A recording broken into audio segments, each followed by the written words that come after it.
ያው ባለፈው ሳምንት ሮሜ ምዕራፍ 8ን ከቁጥር 18 እስከ 25 ያለውን ክፍል ማየት ጀምረናል። ያው ጊዜም ብዙ ስላልነበረ አንዳንድ ሐሳቦችን ዛሬ መለስ ብለን ለማየት የተመቸ ነው። ስለዚህ ትንሽ ወደ ኋላ እየሄድን ደግሞ ቁጥር 26 እና 27ንም ጨምረን እናያለን። ከዛ በኋላ ያለው አዲስ ሐሳብ ስለሚሆን በሌላ ጊዜ እግዚአብሔር ሲፈቅድ እናያለን። ሁልጊዜም እንደምናደርገው ለእግዚአብሔር ቃል ክብር እንቆምና ከቁጥር 18 ጀምሮ እናነባለን። ከቁጥር 18 ጀምሮ ለእኛም ይገለጥ ዘንድ ካለው ክብር ጋር ቢመዛዘን የአሁኑ ዘመን ስቃይ ምንም እንዳይደለ አስባለሁ። የፍጥረት ናፍቆት የእግዚአብሔርን ልጆች መገለጥ ይጠባበቃልና፣ ፍጥረት ለከንቱነት ተገዝቷልና በተስፋ ስላስገዛው ነው እንጂ በፈቃዱ አይደለም። ተስፋውም ፍጥረት ራሱ ደግሞ ከጥፋት ባርነት ነፃነት ወጥቶ ለእግዚአብሔር ልጆች ወደሚሆን ክብር ነፃነት እንዲደርስ ነው። ፍጥረት ሁሉ እስካሁን ድረስ አብሮ በመቃተትና በምጥ መኖሩን እናውቃለንና፣ እርሱም ብቻ አይደለም፣ ነገር ግን የመንፈስ በኩራት ያለን ራሳችን ደግሞ የሰውነታችን ቤዛ የሆነው ልጅነት እየተጠባበቅን ራሳችን በውስጣችን እንቃትታለን። በተስፋ ድነናልና። ነገር ግን ተስፋ የሚደረግበቱ ነገር ቢታይ ተስፋ አይደለም። የሚያየውንማ ማን ተስፋ ያደርገዋል? የማናየውን ግን ተስፋ ብናደርገው በትዕግስት እንጠባበቃለን። እንዲሁም ደግሞ መንፈስ ድካማችንን ያግዛል፣ እንዴት እንድንጸልይ እንደሚገባን አናውቅምና።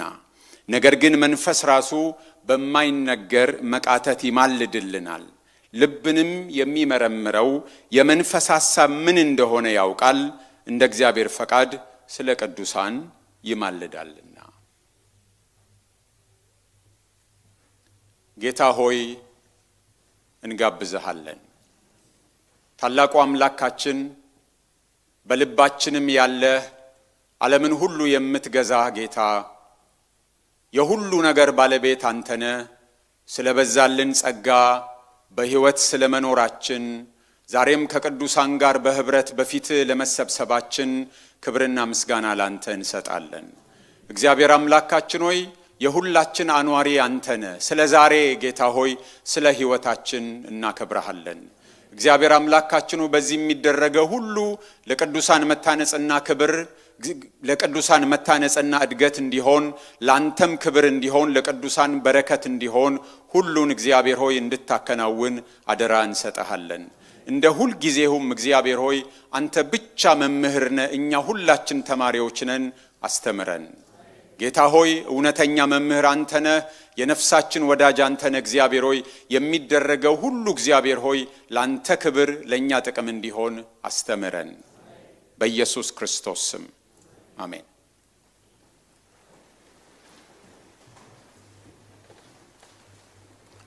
ብዙውን ጊዜ ስለ መጨረሻው ዘመን ሲነገር የመጨረሻው ዘመን ወደፊት እንደሆነ ነው የምናስበው። የመጨረሻው ዘመን ገና ያልደረስንበት ወደፊት የምንደርስበት የሚመጣ የሆነ ጊዜ እንደሆነ ነው የምናስበው። ስለዚህም ነው ስለ መጨረሻው ዘመን ስናስብ ብዙ ነገሮቻችን ዛሬ ልናደርግ የሚገባውን የዛሬ ኃላፊነታችንን ወደ ነገ እንድናሻገር የሚያደርጉን ነገን ብቻ ነው የምናስበው። መጽሐፍ ቅዱስ ግን ሲነግረን የመጨረሻው ዘመን ዛሬም መሆኑን ነው የሚነግረን።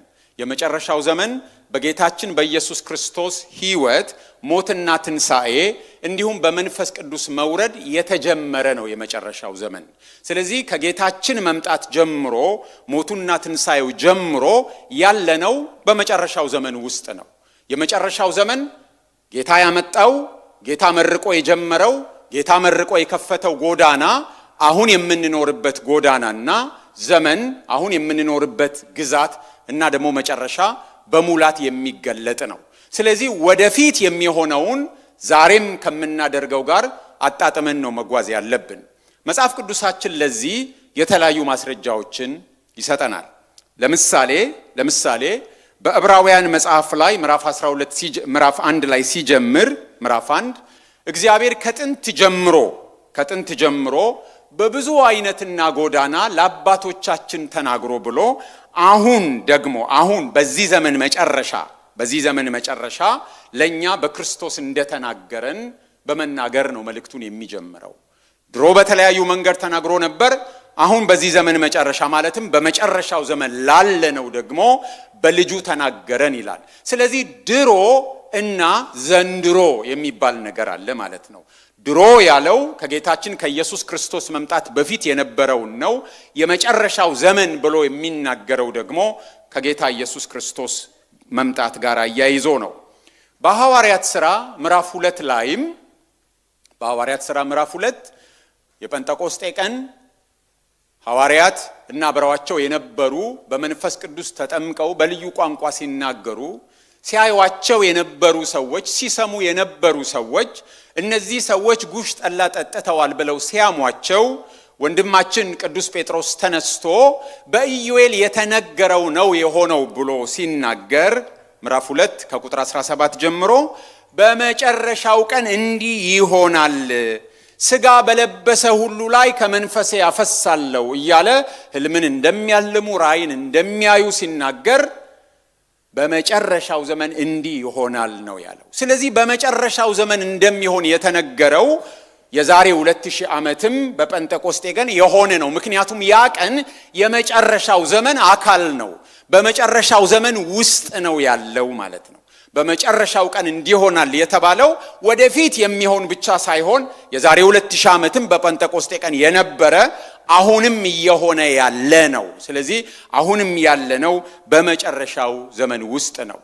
ሐዋርያው ጳውሎስም በጢሞቴዎስ መልእክቱ 2ኛ ጢሞቴዎስ ምዕራፍ 3 ላይ ሲናገር በመጨረሻው ቀን የሚያስጨንቅ ዘመን ይመጣል ብሎ ሰዎች እንደዚህና እንደዛ ይሆናሉ፣ ተድላን የሚወዱ ከእግዚአብሔር ይልቅ የአምልኮ መልክ ያላቸው ነገር ግን አምልኮ እውነተኛ ሕይወት የሌላቸው መሆናቸውን ሲናገር ወደፊት የሚመጣ ብቻ አድርገን አይደለም የምንጠብቀው። በሐዋርያው ጳውሎስ ዘመንም የነበረ አሁንም እየሆነ ያለ ነው።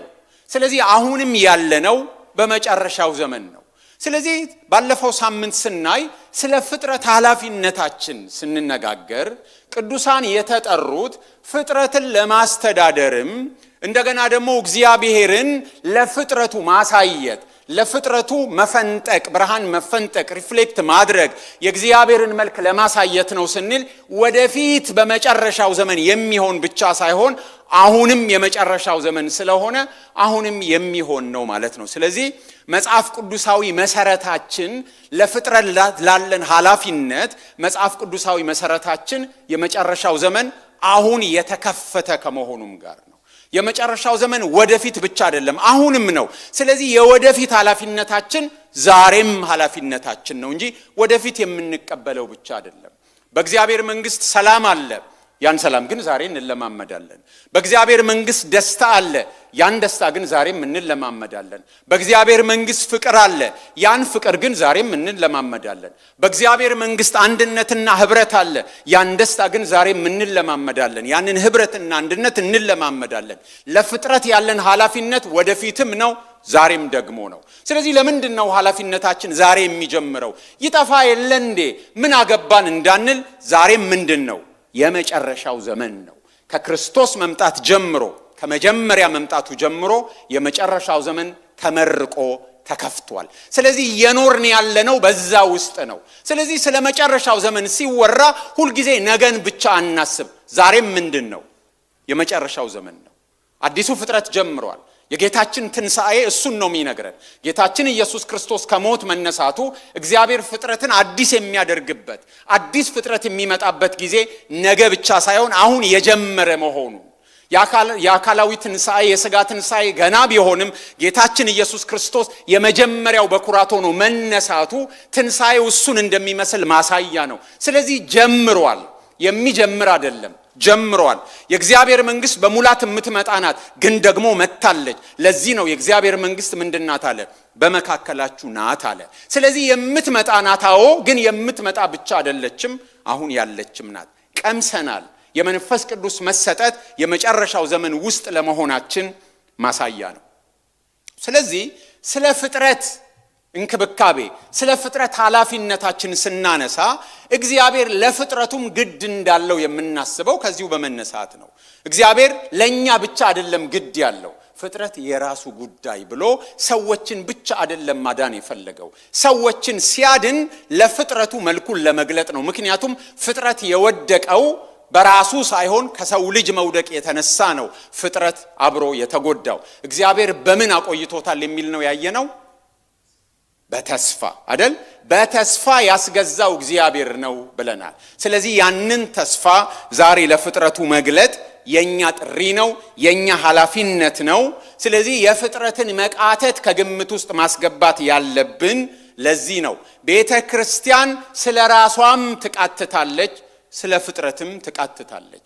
ቤተክርስቲያን ቃታች ማህበረሰብ ናት። ስለ ዓለሙ ትቃትታለች፣ ስለ እግዚአብሔር ፍጥረት ትቃትታለች። ስለ ራሷም ማለትም ስለ አማኞችም ቤተክርስቲያን ትቃትታለች። ስለዚህ አንድ ቀን መጋረጃው ሲገለጥ፣ ታሪክ ሲጠቀለል፣ ምዕራፉ ሲዘጋ ደግሞ ይሄ ነገር በሙላት የሚገለጥ ይሆናል። ዛሬ ግን በቅምሻም ቢሆን እናደርገዋለን። በዛን ዘመን የሚደረገውን ጎትተን አምጥተን መለማመድ እንችላለን። ኃላፊነቱንም ዛሬ መቅመስ እንችላለን። ደስታውንም መቅመስ እንችላለን። በእግዚአብሔር መንግስት ያለውን ሰላም፣ በእግዚአብሔር መንግስት ያለውን ደስታ፣ በእግዚአብሔር መንግስት ያለውን ህብረትና አንድነት ዛሬ ምን ማድረግ እንችላለን? መቅመስ እንችላለን፣ ማጣጣም እንችላለን። ለዚህ ነው የዕብራውያን ጸሐፊ ስለ ዳኑት ሰዎች ሲናገር ሊመጣ ያለውን ኃይል አስቀድመው የቀመሱትን በማለት ሲናገር መቅመስ ይቻላል ማለት ነው። የሚመጣውን መቅመስ፣ የሚመጣውን ማጣጣም ይቻላል። አዎ ይሄን አሜን እንላለን። ኃላፊነቱንም ግን አሜን ማለት አለብን ለማለት ያህል ነው። ስለዚህ በዚህ ውስጥ እንዴት ነው የምንጠብቀው የሚለውን ነው ዛሬ የምናየው። እንዴት ነው የምንጠብቀው? በተስፋ ነው የምንጠብቀው። ስጋችን እንዲታደስ ስለኛ መቃተት ሲናገር ያነበብነው ክፍል ስጋችን እስኪታደስ የሰውነታችን ቤዛ የሚሆነውን መዳናችንን እስክንቀበል ድረስ እንደምንቃትት ባለፈው ሳምንት አይተናል። እንቃትታለን። እድሜያችን እየጨመረ በሄደ መጠን መቃተታችንም እየጨመረ ይሄዳል። ምክንያቱም ይሄ ሰውነታችን ያረጃል፣ ይሄ ሰውነታችን ይደክማል። ስለዚህ የሥጋ ቤዛነታችንን እስክንቀበል ስጋችን የክርስቶስን ክቡር ስጋ እንዲመስል እስከሚለወጥ ድረስ ያለውን ጊዜ በምንድን ነው የምንጠብቀው? በመቃተት ነው። በልባችን እንቃትታለን። ወይም ደግሞ ይሄኛው ትርጉም እንደሚል በውስጣችን እንቃትታለን። ውስጣችን ሁል ጊዜ ምን አለ? መቃተት አለ፣ ህመም አለ። ግን እንዴት ነው በዚህ ውስጥ የምንጠብቀው ሲል ተስፋ መኖሩንም ታሳቢ የሚያደርግ ነው። ምክንያቱም ምጥ አለ፣ ምጥ እንዳለ ተነግሮናል። ምክንያቱም ቁጥር 22 ላይ ፍጥረት ሁሉ በምጥ ነው የሚለው። ይሄ ምጥ የምን ምጥ ነው? አዲስ ልደት የሚመጣበት፣ አዲሱ ፍጥረት የሚወለድበት፣ አዲሱን ሰውነት የምንቀበልበት ምጥ ነው። ምጥ ነው። የምጥ መቃተትና የምጥ ጩኸት ከሌላ ጩኸት የተለየ ነው። ሆስፒታል ሄዳችሁ የምትጮህ ሴት ድምጽ ብትሰሙ ከማዋለጃ ክፍል የሚመጣ ድምጽ ሲሆንና ከሌላ ክፍል የሚመጣ ድምጽ ሲሆን ትርጉሙ ይለያያል። ይሄኛው ተስፋ አለው። ከትንሽ ቆይታ በኋላ የሕፃን ልጅ ጩኸትም ሊሰማ ይችላል። የሚወለድ ነገር አለው። ስለዚህ መቃተታችን ትርጉም የለሽ አይደለም፣ የተስፋ ነው። የሚወለድ ነገር መኖሩን የሚያሳይ ነው። ምጡ ያበቃል። ዝም ብሎ ምጡ አይቀጥልም፣ ያበቃል። የከበረውን ሰውነት እንለብሳለን። ነገር ግን በዚህ መካከል እንዴት እንጠብቅ ለሚለው ይሄ ክፍል ሁለት ነገሮችን ይነግረናል። እንዴት እንጠብቅ? በምን አይነት ስሜት እንጠብቅ? የሚመጣው የሚወለደው ነገር እስኪመጣ በምን እንጠብቅ? ቁጥር 23 በአዲሱ መደበኛ ትርጉም በናፍቆት እየተጠባበቅን ይላል። ቁጥር 23 በናፍቆት እየተጠባበቅን ይላል። ቁጥር 25 ደግሞ በትዕግስት እንጠባበቃለን ይላል። በናፍቆት እንጠባበቃለን፣ በትዕግስት እንጠባበቃለን ይላል። ሁለቱ ነገሮች አንድ ላይ መምጣታቸው ሚዛን እንድንጠብቅ የሚያደርገን ነው። ሁለቱ ነገሮች አንድ ላይ ሲመጡ ከባድ ነገር ነው፣ ቀላል አይደለም። ምክንያቱም የመጀመሪያው ምንድነው የሚለን? በናፍቆት ነው የሚለን። ስለዚህ መናፈቅ መኖር አለበት ማለት ነው። ፍላጎት መኖር አለበት፣ ፓሽን መኖር አለበት፣ ጉጉት መኖር አለበት። በናፍቆት ነው የሚለው። በቃ አንድ ቀን መምጣቱ አይቀርም በሚል ስሜት ሳይሆን በናፍቆት፣ ናፍቆቱ መኖር አለበት። ምክንያቱም ናፍቆት ከሌለ ሰዎች ዝም ብሎ ስርዓት ፈጻሚ ሊሆኑ ይችላሉ። ናፍቆቱ ከሌለ ጨለምተኞች ሊሆኑ ይችላሉ ሰዎች። ናፍቆቱ ሲጠፋ በየቀኑ በጸሎት በየቀኑ በመትጋት የምናደርገው ነገር ሊደክም ይችላል። ስለዚህ ናፍቆት መኖር አለበት። ግን ደግሞ ናፍቆት ብቻ ሳይሆን ጉጉት ብቻ ሳይሆን በትዕግስት እንጠባበቃለን ደግሞ ብሎ ነው የሚናገረው። ትዕግስት ከሌለ ሰዎች የእግዚአብሔርን እጅ መጠምዘዝ ውስጥ ነው የሚገቡት። በቤተ ክርስቲያን መካከል አንዳንድ ጊዜ አጓጉል ትምህርቶች የሚመጡት ትዕግስት ሳይኖር ሲቀር ነው። በቃ ተፈጽሟል፣ ሁሉ ነገር ሆኗል፣ የምንጠብቀው ነገር የለም፣ አንሞትም፣ አንታመምም የሚሉ ሰዎች ድሮ ነበሩ። አባቴ ሲያወራ ይነግረኝ ነበርና አገረም ነበር። ፉል ሰልቬሽን የሚባል የስተት ትምህርት በእኛ ጊዜ ተነስቶ ይላል። ምናልባት እነ ጋሽ መለሰ እነ ጋሽ ጌታቸው ያውቁ ይሆናል። አንታመምም፣ አንሞትም የሚሉ፣ አንደክምም፣ አናረጅም የሚሉ ነበሩ እያለ ልጅ ሆኜ ሲናገር ያስቀኝ ነበር። በቃ ተረት እንዴት ሰው እንዲህ ብሎ ያስባል ነበር የምንለው። የኛም ጉዶች በእኛው ዘመን ደግሞ መጡ። ትዕግስት ከሌለ የነገውን ከመጠበቅ ይልቅ በቃ ሆኗል፣ አንታመምም ካስፈለገ መዝሙር ታረጉታላችሁ ማለት ነው። ምንም መዝሙር አልጠቅስም አእምሮአችሁን ለመጠበቅ። ግን አንታመምም፣ አንሞትም፣ አንጠብቅም፣ አንደክምም፣ በቃ ጨርሰናል፣ ገነት ገብተናል፣ ምን ጠብቀው ነገር የለም። ምን ከሌለ? ትዕግስት ከሌለ ሰዎች የግድ ለማድረግ ነው የሚሞክሩት። ስለዚህ ምንድነው የሚለው? በትዕግስት እንጠባበቃለን ነው የሚለው። በትዕግስት ደግሞ ሲባል ዝም ብለን ፓሲቭሊ እንዳይሆን በናፍቆት እንጠባበቃለን ነው የሚለው። ስለዚህ ያንን ቀን የምንጠብቀው በትዕግስትና በናፍቆት ነው። ናፍቆቱ ከጠፋ ህይወት ጣዕሟ ይጠፋል። ናፍቆቱ ከጠፋ ትጋታችን ይደበዝዛል።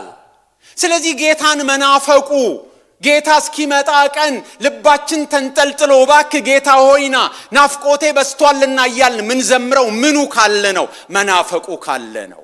ግን ደግሞ ያንን ከመናፈቅ ካቆምን ደግሞ ምን ይሆናል ማለት ነው? ዝም ብሎ ትርጉም የሌለው ይሆናል። ግን ደግሞ ናፍቆት ላይ ብቻ ሲሆን ስህተት ውስጥ እንዳንገባ ደግሞ ምን ያስፈልገናል? ትዕግስት ያስፈልገናል። በትዕግስትና በናፍቆት፣ ታጋሽ ናፍቆት ወይም ደግሞ ናፋቂ ትዕግስት እግዚአብሔር ይስጠን።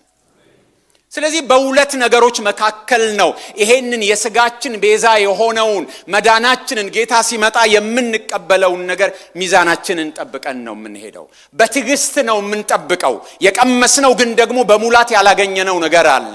ድነናል፣ ግን የዳነው በተስፋ ነው። መንፈስ ቅዱስ መቀበላችን ይሄንን ያሳያል። ቤዛነታችንን አግኝተናል። መንፈሳችን ሕያው ነው። ክፍሉ ምዕራፍ 8 ላይ ከፍ ብለን እንዳየነው ለሞተው መንፈሳችን ሕይወትን የሰጠው መንፈስ ቅዱስ ደግሞ ሰውነታችንንም ሕያው እንደሚያደርገው ክርስቶስ ኢየሱስን ከሙታን ያስነሳው መንፈስ በእናንተ ቢኖር ለሚሞተው ሥጋችሁ ደግሞ እንደገና ሕይወትን ይሰጠዋል እንደሚል የምንቀበለው ነገር አለ። ስለዚህ በትዕግስት እንጠብቃለን፣ ደግሞ በናፍቆት እንጠብቃለን። በናፍቆትና በትዕግስት መካከል ሚዛን መጠበቅ እጅግ ከባድ ነው። ጥሪው ከባድ ነው፣ ግን ደግሞ ጥሪያችን ነው። በናፍቆትና በትዕግስት ይሄ ክፍል ብዙ የሚነግረን ስለ መንፈስ ቅዱስ ነው። ስለ መንፈስ ቅዱስ ነው። ወደ ቁጥር 26 እና 27 ለመሄድ ነው። ምዕራፉ በሙሉ ስለ መንፈስ ቅዱስ ስንማር ወይም ነገረ መንፈስ ቅዱስ ሲነሳ ከሚጠቀሱ ዋና ክፍሎች መካከል ነው። ከቁጥር 2 ጀምሮ ብዙ ነገር መንፈስ ቅዱስ ላይ ከመንፈስ ቅዱስ ጋር የተያያዘ ነው። ለምሳሌ ቁጥር 2 ላይ የሕይወት መንፈስ ሕግ ከሞት ጋርነት አውጥቶኛል ብሎ ስለ መንፈስ ቅዱስ ነግሮናል። ቁጥር 4 እንደ መንፈስ ፈቃድ ብንመላለስ እንደ ሥጋ ፈቃድ ባንመላለስ ምን እንደሚሆን ነግሮናል። ቁጥር 11 ለሚሞተው ሰውነታችሁ በመንፈሱ ሕይወትን ይሰጠዋል ብሎ የሥጋችን ሕይወት ማግኘት ከመንፈስ ቅዱስ ጋር የተያያዘ እንደሆነ ይነግረናል። ቁጥር 13 በመንፈስ ግን የሰውነትን ሥራ ብትገድሉ በሕይወት ትኖራላችሁ ብሎ የቅድስና ሕይወት በመንፈስ የምናደርገው እንደሆነ ፓሲቭ አይደለንም። እኛ ከእግዚአብሔር መንፈስ ጋር የምንሰራንን መንፈስ ቅዱስ ያስፈልገናል። እሱን ይነግረናል። ቁጥር 14 በእግዚአብሔር መንፈስ የሚመሩ እነዚህ የእግዚአብሔር ልጆች ናቸው ስለሚል የእግዚአብሔር ልጆች ከሆንን በመንፈስ የምንመራ መሆኑ የመንፈስ ቅዱስ ሥራ ነው። ቁጥር 15 አባ አባት ብለን የምንጮህበት የልጅነት መንፈስ እንጂ የፍርሃትና የባርነት መንፈስ እንዳልተሰጠን ይነግረናል። ይህም የመንፈስ ቅዱስ ሥራ ነው። ቁጥር 16 የእግዚአብሔር ልጆች መሆናችንን ያ መንፈስ ማለትም የእግዚአብሔር መንፈስ ከመንፈሳችን ጋር እንደሚመሰክር ነግሮናል። ቁጥር 23 የመንፈስ በኩራት ያለን እኛ የሚለው ስንድን የተቀበልነው መንፈስ ዋስትና ቅምሻ እንደሆነ መንፈስ ቅዱስ ይነግረናል። ስለዚህ እነዚህ ሁሉ ነገሮች የሚነግሩን የመንፈስ ቅዱስ ሥራን ነው። ቁጥር 26 እና 27ን ጨምረን ስናይ ደግሞ ሌላኛውን የመንፈስ ቅዱስ ሥራ ይነግረናል። እንደዚህ ይላል፣ እንዲሁም ደግሞ መንፈስ ድካማችንን ያግዛል፣ እንዴት እንድንጸልይ እንደሚገባን አናውቅምና፣ ነገር ግን መንፈስ ራሱ በማይነገር መቃተት ይማልድልናል። ልብንም የሚመረምረው የመንፈስ ሐሳብ ምን እንደሆነ ያውቃል፣ እንደ እግዚአብሔር ፈቃድ ስለ ቅዱሳን ይማልዳልና ይላል። ይሄን የሚነግረን መንፈስ ቅዱስ በእኛ ውስጥ የሚያደርገውን ሥራ ነው የሚነግረን። ሌሎቹ መንፈስ ቅዱስ በራሱ ከኛ ውጭ ሆኖ የሚሰራውንም የሚነግሩን ክፍሎች አሉ። ከላይም ካነበብናቸው መካከል አንዳንዶቹ እንደሱ ናቸው።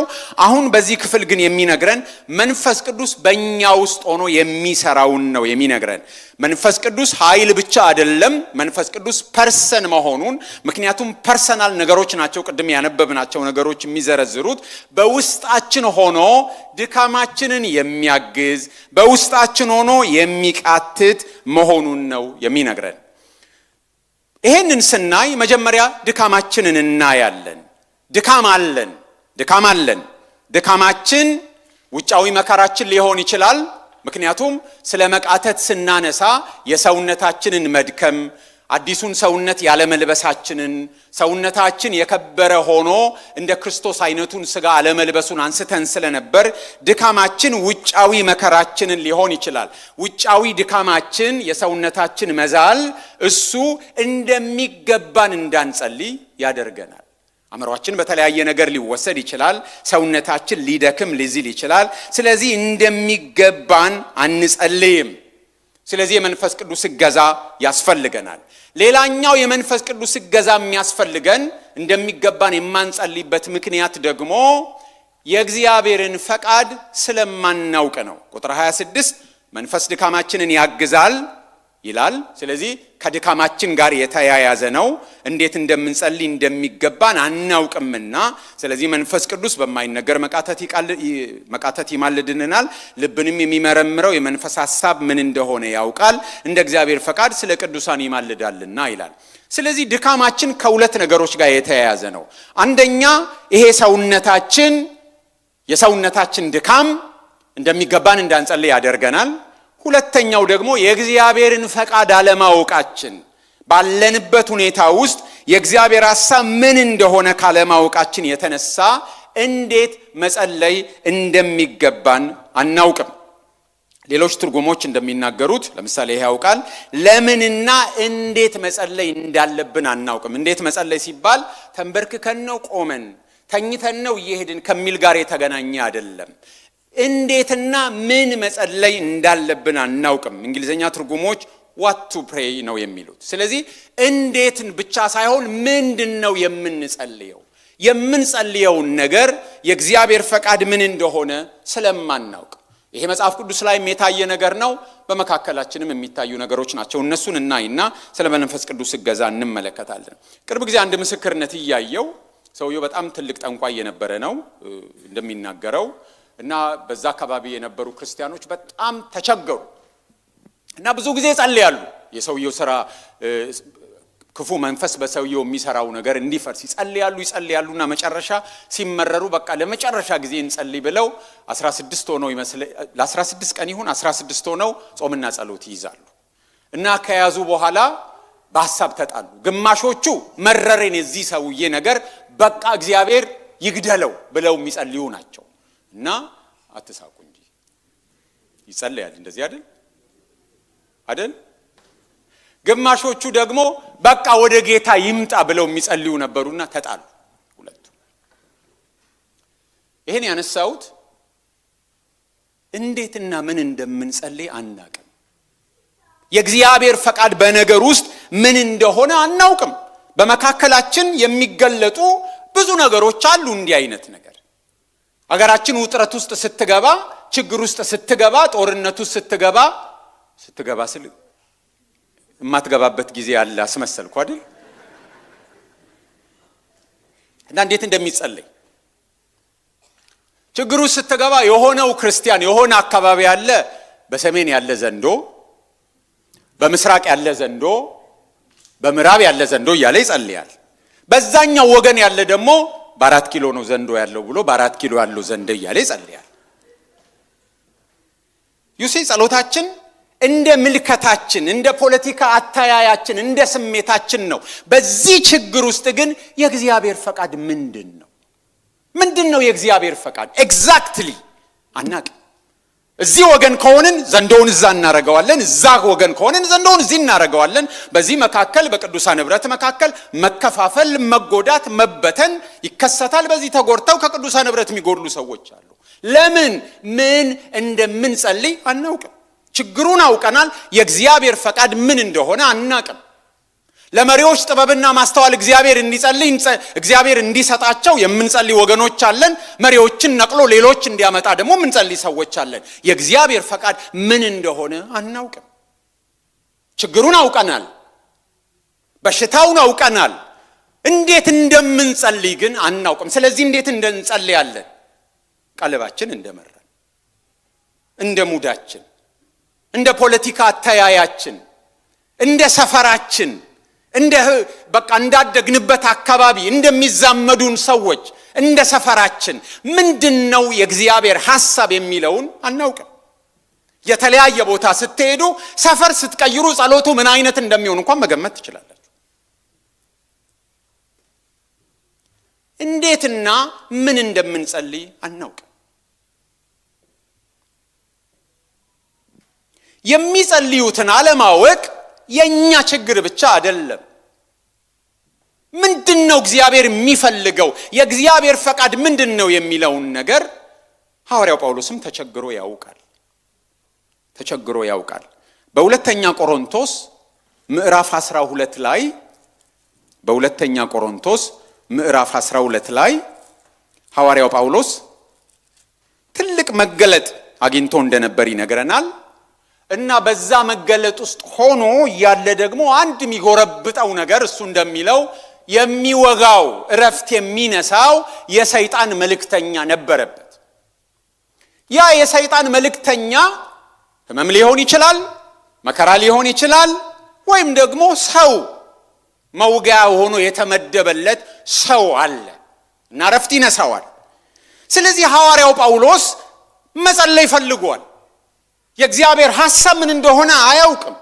የእግዚአብሔር ፈቃድ ምን እንደሆነ አያውቅም። ናቹራሊ የሚመጣለት ነገር ግን የሚወጋችሁ ነገር ካለ እግዚአብሔር እንዲነቅልላችሁ መጸለይ ነው። ስለዚህ ቁጥር 8 ላይ ስለዚህ ነገር ከእኔ እንዲለይ 3 ጊዜ ጌታ ለመንኩት። የእግዚአብሔር ፈቃድ ምንድነው አያውቅም ሐዋርያው ጳውሎስ። የታየው ነገር ሰውም ይሁን ህመምም ይሁን ነቅሎለት እፎይ እንዲል ነው የፈለገው። ስለዚህ 3 ጊዜ ጌታን ንቀልልኝ ብሎ በተለያዩ ጊዜዎች ጸለየ። እንዴት እንደጸለየ አናውቅም፣ ግን ደጋግሞ እንደጸለየ እናውቃለን። የእግዚአብሔር ሐሳብ ግን ከሐዋርያው ጳውሎስ ላይ ያንን ችግር ያንን መውጊያ ሰውም ይሁን በሽታ ገለል ማድረግ አይደለም። ጸጋዬ ይበቃል እንዲወሰድ ሳይሆን የኔ ሐሳብ የምትቋቋምበትን ጸጋ መስጠት ነው የኔ ሐሳብ። ምክንያቱም ከተነቀለልህ ልትታበይ ስለምትችል ሰው መሆንህን እንድታቅ ሸክላ መሆንህን እንድታቅ የከበረ መዝገብ አለ እንጂ ሸክላ መሆንህን እንድታቅ ሰው ብቻ መሆንህ እንዲገባ ክንፍ እንደሌለ እንዲገባ ጣቅ እያደረገ ወደ ቦታ እንዲመልስህ ነው እኔ ያሰብኩት። ስለዚህ የምትቋቋምበትን ጸጋ ሰጠሃለሁ። ኃይሌ የሚገለጠው በድካም ውስጥ ነው። ስትደክም ነው ያኔ ኃይለኛ የምትሆነው። አንተ ስትደክም እኔ ኃይሌን ስሰጥህ ስሰራብህ ያኔ ነው። ስለዚህ መንቀል አይደለም እኔ የምፈልገው ጸጋን መስጠት ነው አለ። ምን እንደምንጸልይ አናውቅም። እንቃትታለን። መከራ አለብን፣ ህመም አለብን፣ ችግር አለብን፣ ማጣት አለብን፣ አደጋ ይገጥመናል፣ የተለያዩ ነገሮች ይከሰታሉ። ምንድነው ግን የእግዚአብሔር ሐሳብ? ናቹራሊ አስወግድልን፣ ንቀልልን፣ አጥፋልን ነው። ግን ምንድነው የእግዚአብሔር ሐሳብ? ከችግሩ እንዲያላቀቀን ነው እግዚአብሔር ያሰበው ወይስ ደግሞ በዛ ሁኔታ ውስጥ ሆነን ተቋቁመን እንድንቆም ጸጋ ማብዛት ነው የእግዚአብሔር ሐሳብ? አናውቅም። ስለዚህ የምንጸልየው እንዴት ነው? ልክ ለሀገር እንደምንጸልየው፣ ልክ ለሌላ ነገር እንደምንጸልየው የመሰለንን የሚገላግለንን ነገር ነው የምንጸልየው። ስተት አይደለም። ከችግሩ ለመዳን መጸለይም በችግሩ ላይ ጸጋ እንዲያበዛልን መጸለይም ሁለቱም ችግር አይደለም። ግን የእግዚአብሔር ሐሳብ ምን እንደሆነ ማወቅ ይገላግለናል። ሐዋርያው ጳውሎስ ሌላ ጊዜም እንደዚህ የመምረጥ ችግር ውስጥ ገብቶ ነበር። ፊልጵስዩስ ምዕራፍ 1 ቁጥር 21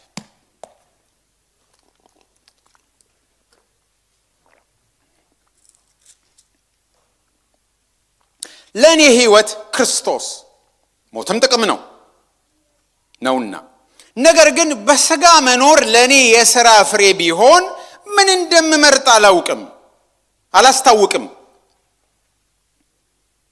በእነዚህም በሁለቱ እጨነቃለሁ። ልሄድ ከክርስቶስም ጋር ልኖር እናፍቃለሁ፣ ከሁሉ ይልቅ እጅግ የሚሻል ነውና። ነገር ግን በሥጋ መኖሬ ስለ እናንተ እጅግ የሚያስፈልግ ነው ብሎ ይናገራል። ስለነዚህ ስለ ሁለቱ ምን ሆናለሁ? እጨነቃለሁ። ብሄድ ወደ ጌታ ለኔ ክርስቶስ ሕይወቴ ነው፣ ሞትም ለኔ ጥቅም ነው። ስለዚህ ብሄድ ጥሩ ነው፣ ከሁሉ ይሻላል። ግን ደግሞ ብኖር ደግሞ እናንተን አገለግላለሁ፣ እናንተን እጠቅማለሁ። ስለዚህ ብኖር ይሻላል። የቱን እንደምመርጥ አላስታውቅም። ምን አረጋለሁ? እጨነቃለሁ ይላል። ምንድነው የእግዚአብሔር ሐሳብ ለሐዋርያው ጳውሎስ? ኖሮ እንዲያገለግል ወይስ እንዲወስደው? ስለዚህ ሐዋርያው ጳውሎስ ቢጸልይ ምን ብሎ ነው የሚጸልየው? እድሜ ጨምርልኝና ላገልግል ብሎ ነው የሚጸልየው? ባክ ጌታ ወደ አንተ ልምጣ ብሎ ነው የሚጸልየው? የቱ ነው ትክክል? ምን እንደምንጸልይ እንዴት እንደምንጸልይ አናውቅም። ሁሌ የፊታችንን በዕለቱ ያለንን ሁኔታ ነው የምንጸልየው፣ የገባንን ነው የምንጸልየው። ስለዚህ በሁለቱ ምክንያት እንቸገራለን። አንደኛው በሥጋ ድካማችን ምክንያት፣ ሁለተኛው ደግሞ የእግዚአብሔር ፈቃድ ምን እንደሆነ ካለማወቃችን የተነሳ ምን እንደምንጸልይ አናውቅም። የማን እገዛ ያስፈልገናል? የመንፈስ ቅዱስ እገዛ ያስፈልገናል። ድካማችን የአቅም ማጠር ሊሆን ይችላል፣ የሥጋ ድካም ሊሆን ይችላል፣ ሰው መሆን በራሱ የሚፈጥረው ድካም ሊሆን ይችላል፣ ወይም ደግሞ የእግዚአብሔርን ፈቃድ ካለማወቅ የተነሳ ሊሆን ይችላል። ጸሎታችን እንደ እግዚአብሔር ፈቃድ የማይሆንባቸው ጊዜዎች ብዙ ናቸው። በተለይ እንደ ህብረት ችግር ውስጥ ስንገባ፣ በተለይ እንደ ሀገር ችግር ውስጥ ስንገባ፣ በተለይ እንደ ግል እንደ ቤተሰብ ችግር ውስጥ ስንገባ፣ በተለይ በቅዱሳን ህብረት መካከል ችግር ሲፈጠር፣ በተለይ ስለሌላ ስለዳነ ሰው ስትጸልዩ ወገኖች ጥንቃቄ አድርጉ። የፈለገ ቢያስቸግራችሁ የዳነ ሰው ተንበርክካችሁ ጌታዊ ንቀለው፣ ወጋው፣ መንፈሱን ውጉ ብትፈልጉ፣ ሰውየው ላይ ግን አትጸልዩ በጭራሽ። እንደሱ የሚያደርጉ ክርስቲያኖች እንዳሉ ስለማውቅ ነው። በጭራሽ በእግዚአብሔር ፊት ተቀባይነት ያለው ጸሎት አይደለም።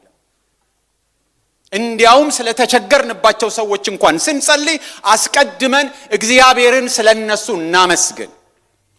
እግዚአብሔር ስላዳናቸው፣ እግዚአብሔር ልጁን ለነሱ ስለሰጠ እግዚአብሔር ስለጠራቸው እናመስግን። የተሳሳቱም ከሆነ እግዚአብሔር ወደ ትክክለኛው መንገድ እንዲመራቸው፣ ያለ ቦታቸው ካሉ እግዚአብሔር ቦታቸውን እንዲያሳያቸው መጸለይ እንጂ ውጋው ድፋው የሚሉ ጸሎት መጽሐፍ ቅዱሳዊ ጸሎቶች አይደሉም። ለአማኝ አይጸለዩ። ባርከው በሉ፣ እሱንስ ጌታ ይባርከው በሉ ማለት አይደለም። አንዳንዴ ጌታ ይባርከው እያለን እንዲህ አይነቱን መባረክ ልናስብ ስለምንችል ማለት ነው። ምን እንደምንጸልይ አናቅም። ስለዚህ መንፈስ ቅዱስ ይማልድልናል። መንፈስ ቅዱስ በውስጣችን ሆኖ እየቃተተ የእግዚአብሔር ፈቃድ ምን እንደሆን ስለሚያቅ፣ የመንፈስ ቅዱስንም ሐሳብ እግዚአብሔር ስለሚያቅ ትክክለኛ ጸሎት ነው የሚደርሰው የእግዚአብሔር መንፈስ የሚያግዘን ከሆነ። መንፈስ ቅዱስ ራሱ በማይነገር መቃተት። ምን ማለት ነው የማይነገር መቃተት? አዲሱ መደበኛ ትርጉም በቃላት ሊነገር በማይችል መቃተት። አዲስ ትርጉም በቃል ሊገለጥ በማይችል መቃተት። ሕያው ቃል ቃላት በትክክል ሊገልጡት በማይቻል ሁናቴ። ይሄ ቃል መጽሐፍ ቅዱስ ውስጥ የትም ቦታ የለም። ምን ማለት ነው? ቅድም እንዳልነው መንፈስ ቅዱስ በእኛ ውስጥ የሚያደርገው እንጂ መንፈስ ቅዱስ ከኛ ውጪ በራሱ መቃተት የሚያስፈልገው አይደለም። አምላክ ነው መንፈስ ቅዱስ።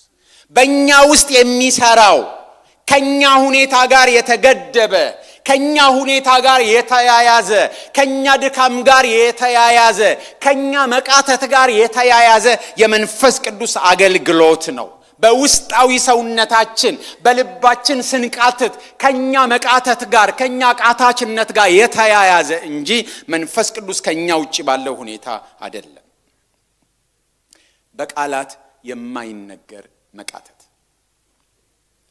ይሄ ክፍል በልሳን ስለመናገር የሚያወራ አይደለም።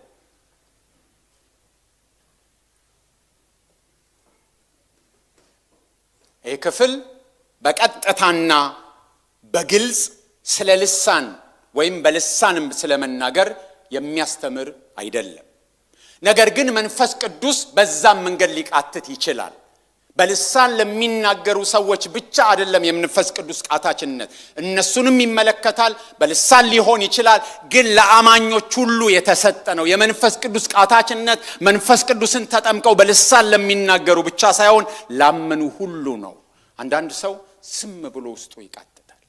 አንዳንድ ሰው ውስጡ ተቆስቁሶ በሰላም ሀገር ያለቅሳል። አንዳንድ ሰው በቃ ባላሰበ ሁኔታ ስለሆነ ሰው ውስጡ በቃ ይቃትታልን። በምን ቋንቋ እንደማስረዳቸው አላውቅም። ስለሆነ ነገር ውስጡ ይማልዳል ባላሰበ ሁኔታ። በቃላት የግድ የሚገለጥ አይደለም። በልሳን ሊሆን ይችላል፣ ላይሆን ይችላል። ላመኑ ሁሉ ነው መንፈስ ቅዱስ የሚያግዘው። ቀድሞ ነገር አማኝ ያለ መንፈስ ቅዱስ አነሳሽነት ሊጸልይ አይችልም። አባ አባት ብለን የምንጮህበት መንፈስ የእግዚአብሔር መንፈስ ነው። ያለ መንፈስ ቅዱስ ኢንስፓይሬሽን ለመጸለይ አስቸጋሪ ነው። ስርዓት መፈጸም ብቻ ነው የሚሆነው።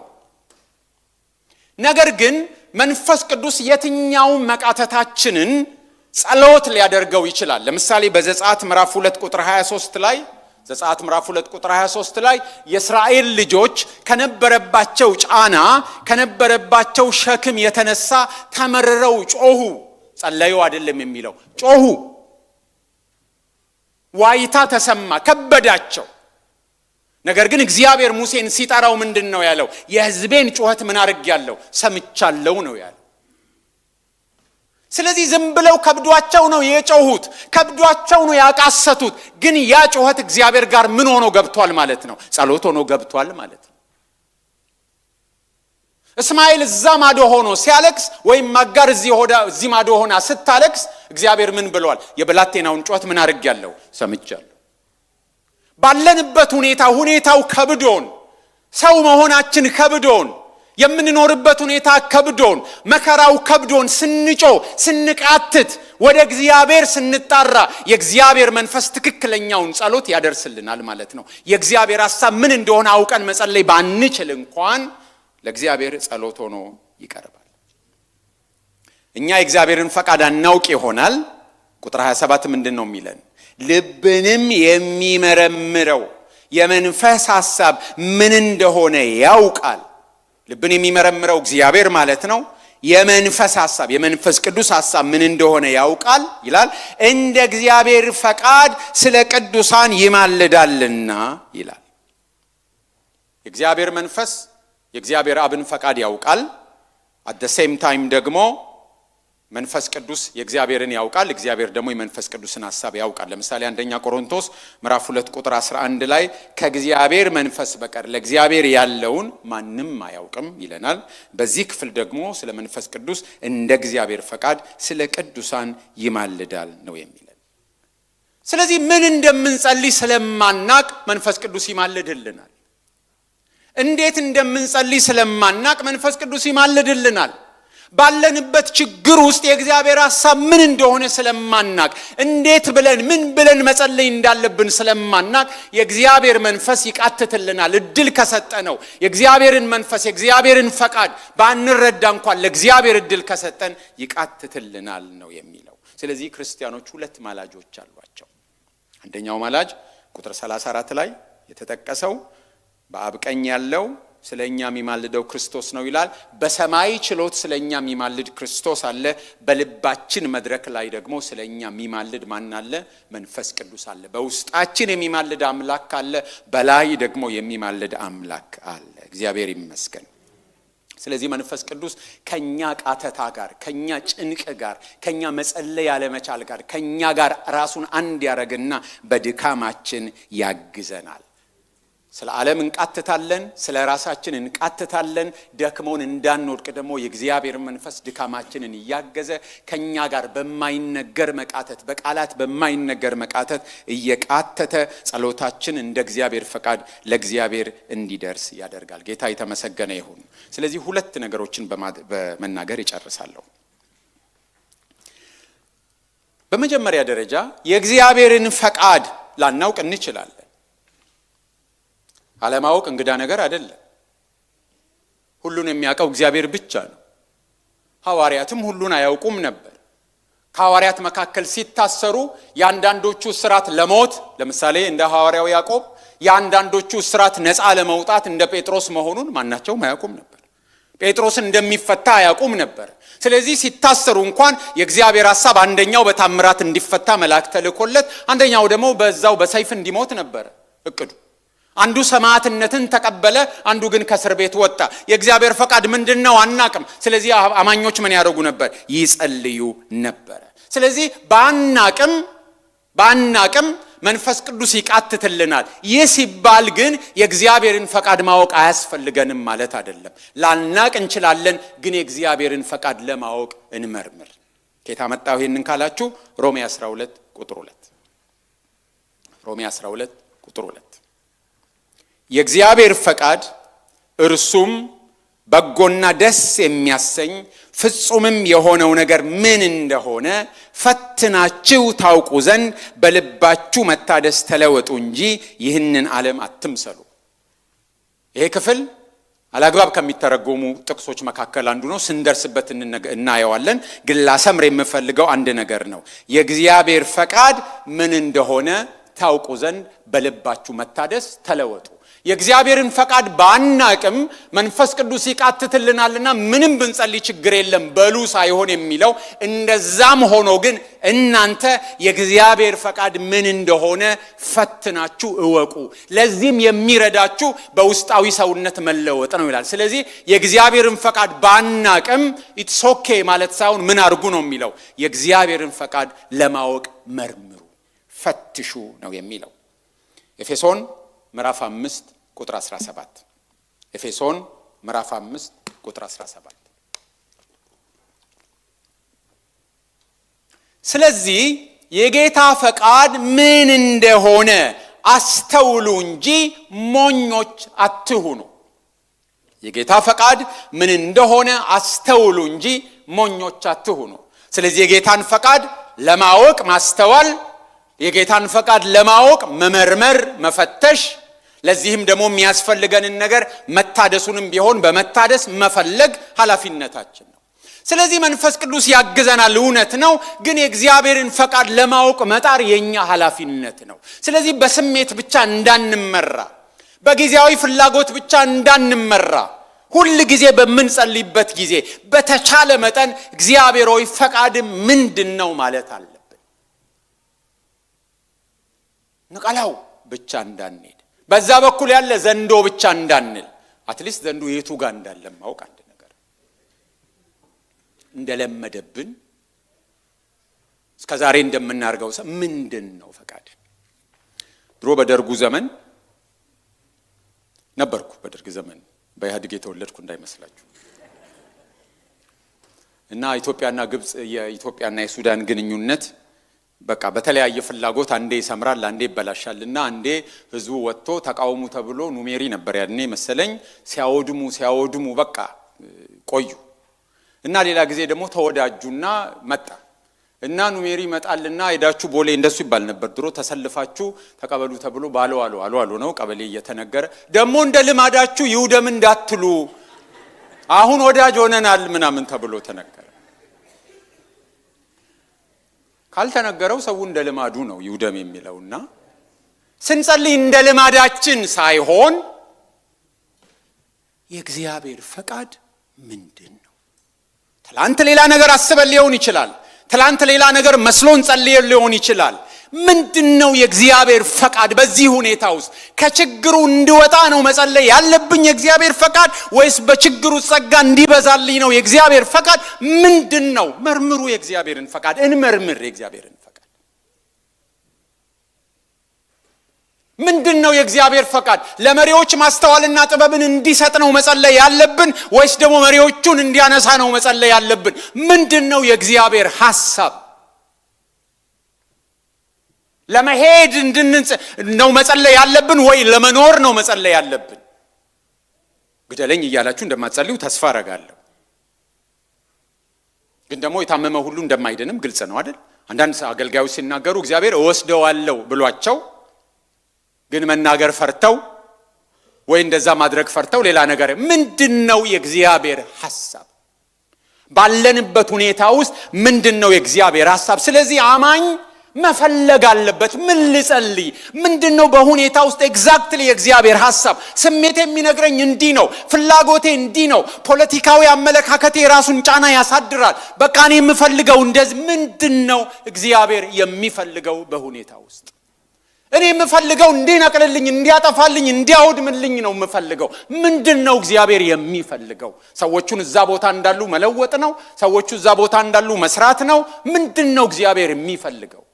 ስለዚህ እንደ አማኝ ምን መጸለይ እንዳለብን ስለማናውቅ፣ ከድካማችን የተነሳ ስለማናውቅ፣ የእግዚአብሔርን ፈቃድ ስለማንረዳ የእግዚአብሔርን ፈቃድ እንፈልግ። ከመጸለያችን በፊት ወይም ስንጸልይ በተቻለ መጠን እግዚአብሔር ሆይ ሐሳብ ምንድነው የሚለው ቦታ ሊሰጠው ይገባል። የእግዚአብሔር ፈቃድ ምን እንደሆነ እንፈልግ። ሁለተኛ፣ እንዲህም ሆኖ ግን እግዚአብሔር የሚሰራው እንደኛ አቅም፣ እንደኛ መረዳት፣ እንደኛ ዕውቀት አይደለም። ኤፌሶን መጽሐፍ እንደዚህ ይላል ምዕራፍ 3 ቁጥር 20 እና 21። ኤፌሶን ምዕራፍ 3 ቁጥር 20 እና 21 እንግዲህ በእኛ እንደሚሰራው ኃይል መጠን ከምንለምነው ወይም ከምናስበው ሁሉ ይልቅ እጅግ አብልጦ ሊያደርግ ለሚቻለው ለእርሱ በቤተ ክርስቲያን በክርስቶስ ኢየሱስ እስከ ትውልዶች ሁሉ ከዘላለም እስከ ዘላለም ክብር ይሁን አሜን። ከምናስበው እና ከምንለምነው በላይ ሊያደርግ ለሚቻለው። ስለዚህ እንዲህም ሆኖ ድካም ቢኖርብን፣ አቅመቢስ ብንሆን፣ በምንም አይነት ሁኔታ እግዚአብሔር የሚፈልገውን መረዳት ቢያቀተን እንኳን የእግዚአብሔር ሥራ በእኛ ላይ ዲፔንደንት አይደለም። በእኛ ዕውቀት ላይ፣ በእኛ መረዳት ላይ አይደለም። ከኛ በላይ፣ ከምናስበው በላይ፣ ከምናልመው በላይ እግዚአብሔር ሊሰራ ይችላል። ገብቶን የሚፈልገውን ከጸለይን ገብቶን የሱን ፈቃድ ተረድተን ከሱ ጋር ብንራመድ ክብሩ ለኛም ጭምር ነው። ከእግዚአብሔር ጋር መራመድ፣ የእግዚአብሔር አብሮ ሰራተኛ መሆን፣ የእግዚአብሔር የሥራ ባልደረባ መሆን፣ እግዚአብሔር ሲሰራ አብሮ መስራት፣ አረማመዳችንን ከእግዚአብሔር ማድረግ ክብሩ፣ ጥቅሙ፣ ደስታው ለኛ ነው። እግዚአብሔር ግን ከኛ እርምጃ በላይ፣ ከኛ ሐሳብ በላይ፣ ከኛ ፍላጎት በላይ ሊሰራ ይችላል። እስከዛሬም የሰራው እንደዛ ነው። ግን የእግዚአብሔርን ፈቃድ አውቆ ከእግዚአብሔር ጋር መራመድ ለኛ ጥቅም ነው፣ ለኛ ደስታ ነው፣ ለኛ ክብር ነው። ስለዚህ ሁለቱን ነገሮች ይዘን ከሄድን ጥሩ ነው። የእግዚአብሔርን ፈቃድ እንፈልግ፣ ነገር ግን እግዚአብሔር ከሐሳባችን፣ ከፍላጎታችን፣ ከመረዳታችን በላይ ሊሰራ እንደሚችልም አንርሳ። ሁሉ ነገር እኛ ላይ ዲፔንደንት አይደለም። በሥጋ ድካም ውስጥ እንሆናለን፣ ሰዎች ነን። በተለያየ መከራ ውስጥ እናልፋለን፣ ሰዎች ነን። እንቃትታለን። በተለያዩ ችግሮች ውስጥ ዓለም ይቃትታል፣ ፍጥረት ይቃትታል፣ እኛ እንቃትታለን። መንፈስ ቅዱስ ደግሞ በውስጣችን ሆኖ ይቃትታል። ስለዚህ ስንጠብቅ መጀመሪያ እንዳልነው በትዕግስትና በናፍቆት እንጠብቃለን።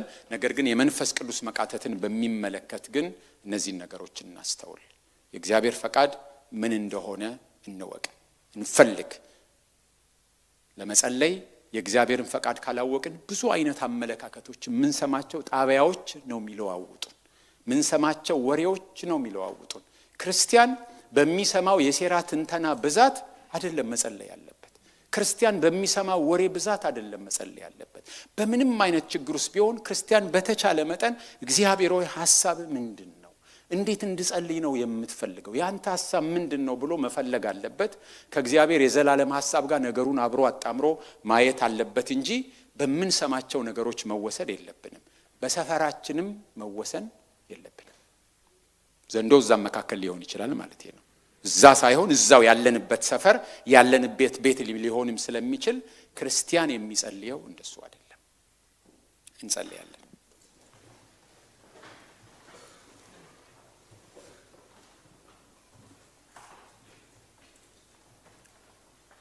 በልባችን ያለው የእግዚአብሔር መንፈስ ሁሉን የሚያውቅ ነው። ከሥጋ ድካማችን የተነሳ የእግዚአብሔርን ፈቃድ አውቀን መጸለይ ብንቸገርም እግዚአብሔር ያለ ረዳት ብቻችንን አልተወንም። የእግዚአብሔር መንፈስ አብሮን ይቃትታል። ጌታችን ኢየሱስ ክርስቶስ ሳውልን በመንገድ ሲገናኘው የምታሳድደኝ እኔ ነኝ አለ። ክርስቶስ ነኝ፣ አንተ የምታሳድደኝ ኢየሱስ ነኝ አለ። ስለኛ ነው የተሰደደው ክርስቶስ። የራሱን መከራ ጨርሶ እንኳን ቤተክርስቲያን ስትሰደድ ጌታችን ኢየሱስ ክርስቶስ የሚሰደድ ነበር። መንፈስ ቅዱስም ስለኛ ነው የሚቃትተው። በራሱ የሚቃትት አይደለም፣ ወይ መቃተት የሚያስፈልገው አይደለም። ክርስቶስ ስለኛ መከራን እንደተቀበለ ካረገም በኋላ ቤተክርስቲያን ስትሰደድ አብሮ የሚሰደድ እንደሆነ መንፈስ ቅዱስም ስለኛ የሚቃትት ሆኗል። ስለዚህ ስንቃትት ብቻችንን አይደለንም፣ ያለ ረዳት አይደለንም። እግዚአብሔር አልተወንም። በላይ ያለ ረዳት ብቻ ሳይሆን፣ በጎን ያለ ረዳት ብቻ ሳይሆን በልባችንም ውስጥ ረዳት አለን። በልባችን ውስጥ አለን። ስለዚህ አንዳንድ ጊዜ በቃላት የማይገለጥ መቃተት ውስጣችን ሊኖር ይችላል።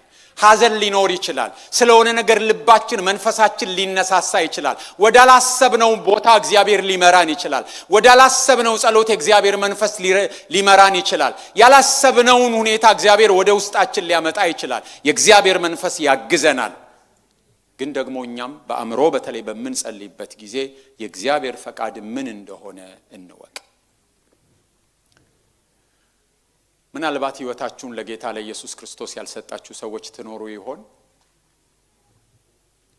የዚህ ምድር ኑሮ የከበዳችሁ፣ ሸክማችሁ የከበደ፣ ቀንበራችሁ የከበደ፣ ጌታችን ኢየሱስ ክርስቶስ ይጣራል። ሸክማችሁ የከበደ ወደ እኔ ኑ እኔም አሳርፋችኋለሁ ነው የሚለው። እሱ ትሁት ነው፣ እሱ የዋህ ነው በልቡም። እሱ የሚያሸክመው ቀንበር ቀሊል ነው። ብቻችሁን አይተዋችሁም፣ በውስጣችሁ መንፈሱን ይሰጣችኋል። በድካማችሁ የሚያግዛችሁን መንፈስ ብቻችሁን አይተዋችሁም፣ በላይ በሰማይ ስለእናንተ ይማልዳል። ስለዚህ ሕይወታችሁን ለክርስቶስ ለመስጠት የምታስቡ ሰዎች ካላችሁ እጃችሁን ታሳዩኛላችሁ። ሕይወታችሁን ለክርስቶስ ያልሰጣችሁ ሰዎች፣ ጌታን ለመከተል የምትፈልጉ ሰዎች ምናልባት የምትፈሩ ካላችሁም በኋላ ታናግሩናላችሁ። እንጸልያለን። አምላካችን እግዚአብሔር ሆይ እናመሰግናለን። ብቻችንን ስላይደለን ተመስገን። እግዚአብሔር ሆይ ምን እንደምንጸልይ በማናቅበት ጊዜ እንኳን የሚቃትት መንፈስ እንዳንተ ፈቃድ የሚቃትት መንፈስ ስለኛ ድካም የሚቃትት ከኛ ድካም የተነሳ አብሮን የሚቃትት መንፈስህን ስለሰጠህን እናመሰግናለን። እግዚአብሔር ሆይ እይታችን ውስን ነው፣ ምልከታችን ውስን ነው። በችግሩ ስንሆን ከችግሩ መውጣት ብቻ ማምለጥ ብቻ ነው የሚታየን። ጸጋን መጠየቅ ጸንተን መቆም አይታየንም። እግዚአብሔር ሆይ እባክህን ሁሉ ጊዜም ፈቃድህን መረዳት እንድንችል እንደ ፈቃድህ መጸለይ እንድንችል ማስተዋልን ስጠን።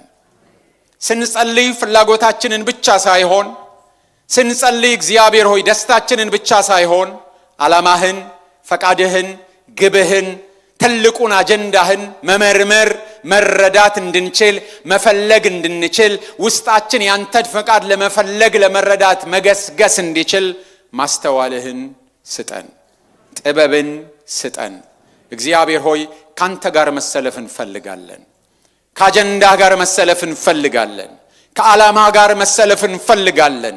የራሳችንን ፍላጎት ለአንተ ፍላጎት ማስገዛት፣ የራሳችንን ስሜት ለአንተ ፍላጎት ማስገዛት እንፈልጋለንና አቤቱ አምላካችን አግዘን፣ እርዳን። ይሄን ስለምታደርግ ተመስገን። የመሰብሰባችን የዚህ ጉባኤ ክብር ሁሉ ለአንተ ብቻ ይሁን። የማልጠቅም ባሪያህን ስለረዳኸኝ ተመስገን። በጌታ በኢየሱስ ክርስቶስ ስም አሜን።